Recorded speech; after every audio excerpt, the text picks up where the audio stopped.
So I'm getting this bathroom space all cleaned up, wrapping up some final details, and getting it ready to share with you guys today.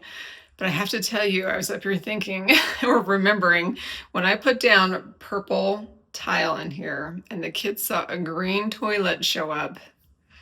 I think my family legit thought I'd lost it. I think they just thought maybe I'd lost my design knack, and maybe I did. But nonetheless, I've had a lot of fun with this space. It's a kid's bathroom, super colorful, a little quirky, and it's been a lot of fun. So I'll let you guys decide if I have indeed lost it. But nonetheless, let me wrap up a few little details today, get it all filmed, and share it with you. Every makeover needs to start with a before shot. So here you can see the bathroom on the day that we moved in.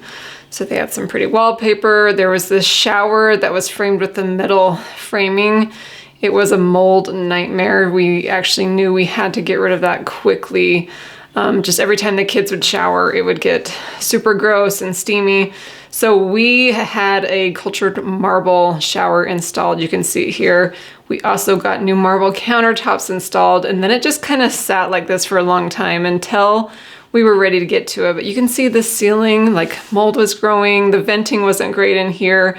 In fact, the windows, I really wanted to keep them. They're original wood windows, but they were really problematic. As you can see, they were just growing a lot of yucky stuff. So we had to get a new window in here, and that helped so much. And the time finally came for new flooring and to finish the space up. So my husband did the hard work at all the demo, getting the flooring removed, and then we actually hired a guy to come in and install this concrete tile flooring in this purple and white. I will link the source for that below, but it's really, really pretty, and we installed it in the checkerboard pattern that feels very cottage-like to me. Let's take a quick cleaning break as I highlight this new, beautiful Yeti M16 robotic vacuum and mop. This is the #1 tool in my home that cuts my weekly cleaning time in half.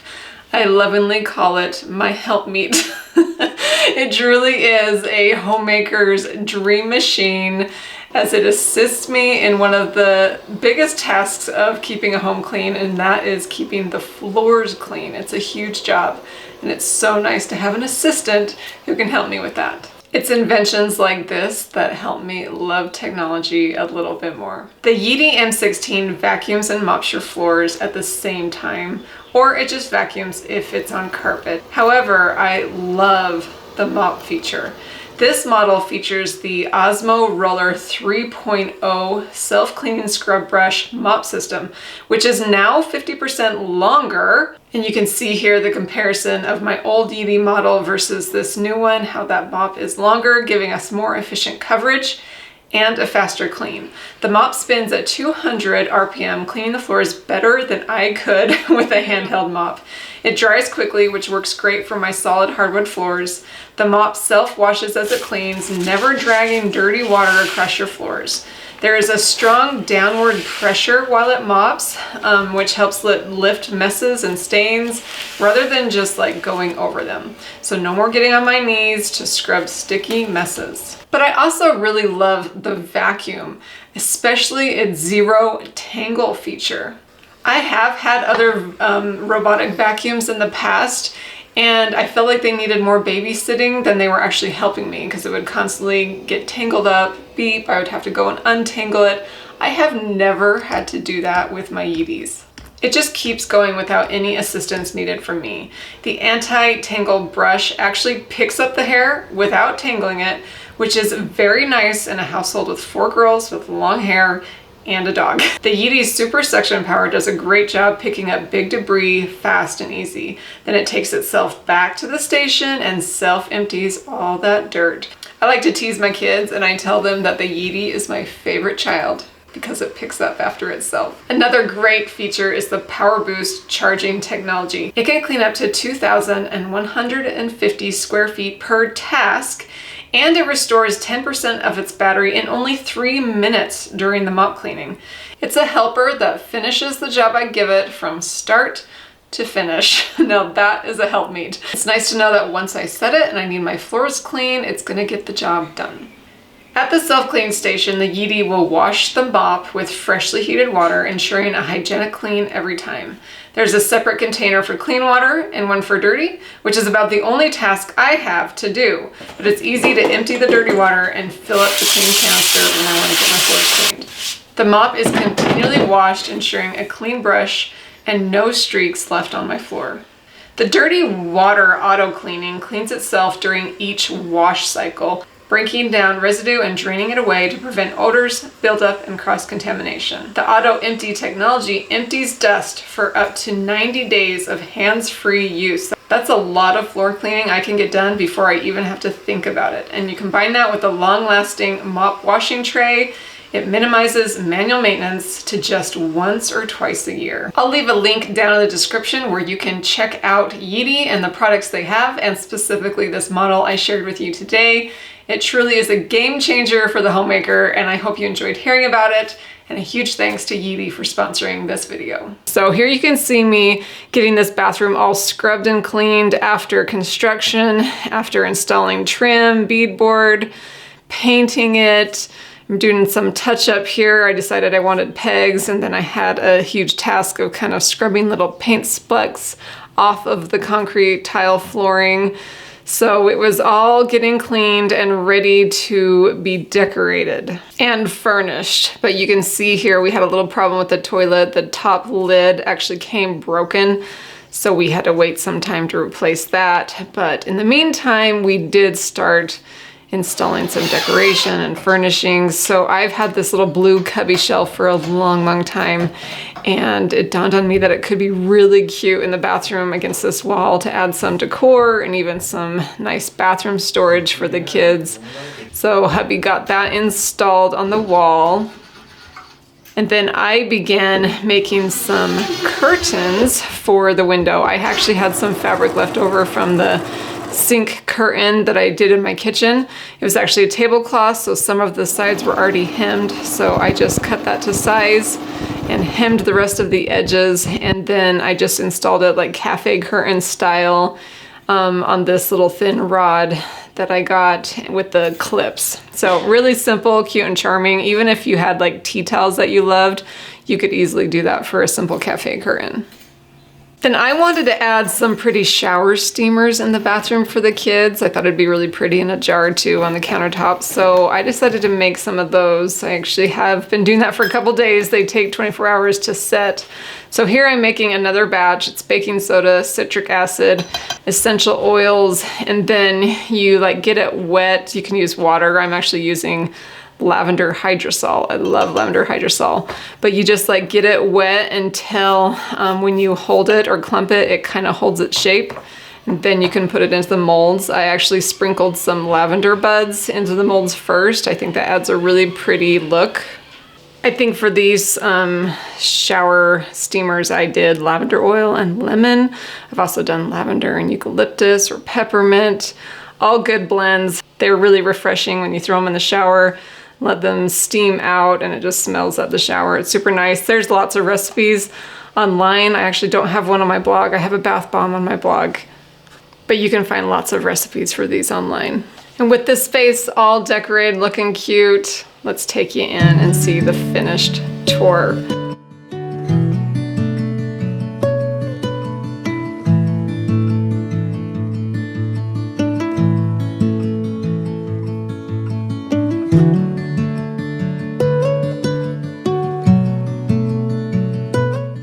Because it's a kid's bathroom, I tried to have a lot of fun with it, starting with the sign on the door that says the loo. You'll see some other quirky, funny things in here, but it was a really fun space to just add little touches, make it super colorful with the towels that I brought in, the shower curtain. I could have done like all purple with the decor, but once I started bringing in different elements, I just felt like it needed to have a whole mix of colors. So we've got blues in here, different shades of purple, yellow. I have a daughter that really loves yellow. I've even thrown in some pink throughout the space because I have a daughter that loves pink. So it just expresses all their cute personalities, and it just feels very cheerful and colorful. And The kids really love it, and it's just a fun space to be in. Now I know I'm probably a few years out from grandkids. Maybe more than that, maybe less, who knows. But when I was doing this space, I couldn't help but think, like the little details I was adding, how it just felt like it could at some point be a really fun and memorable grandma's home. If you ever had ancestors or relatives or been in a home that is just a little out of the norm, some of the spaces are full of color, has unique things that you wouldn't see in other homes, like a green toilet. Some of these things make a space feel so memorable, and I just thought the little features in here, I mean, my grandkids are someday always going to be able to remember grandma's home with the green toilet. That would just be unforgettable. So these are some thoughts that went through my head as I'm maybe looking down the line at that new stage of life. It's just some things that make decorating a little more fun and make me feel like I'm thinking about something different. I had a lot of fun with this shelf. I found this caution sign. This is a kid's bathroom. I have no control in here. I thought that was so relevant. Every time I go up to the kids' bathroom, I'm just like, oh my goodness, pick up after yourselves. But you know, it's just how it goes sometimes. But it was fun to sprinkle in some unique kind of art. Even found this little piggy on a toilet. My kids thought it was hilarious. Added some fun bathroom things like bamboo toothbrushes in a jar. On the shelf, I added some really textured loofahs. I stacked different colors of soaps in different like orientations and just had fun with it.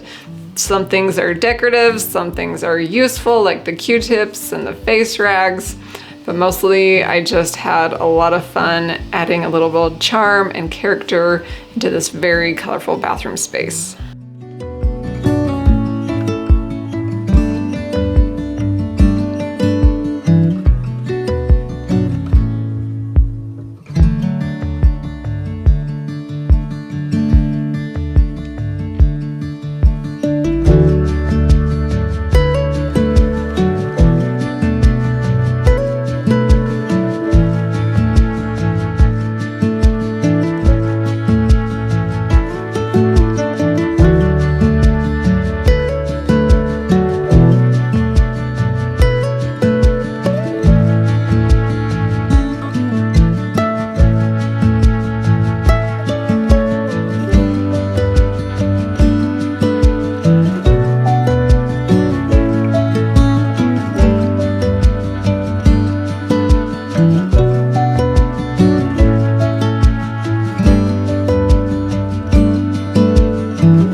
I hope you've enjoyed seeing this little kids cottage bathroom. I sure have enjoyed sharing it with you, and be sure to check the description for links to any products that I may have bought and a link to the blog post where I share a few more little details and some pretty pictures. But I appreciate you coming along with me today as we check off one more finished space in the lavender blue cottage. It's been fun. Thanks for joining me, and I will be back very soon to share more inspiration for the keeper of the home.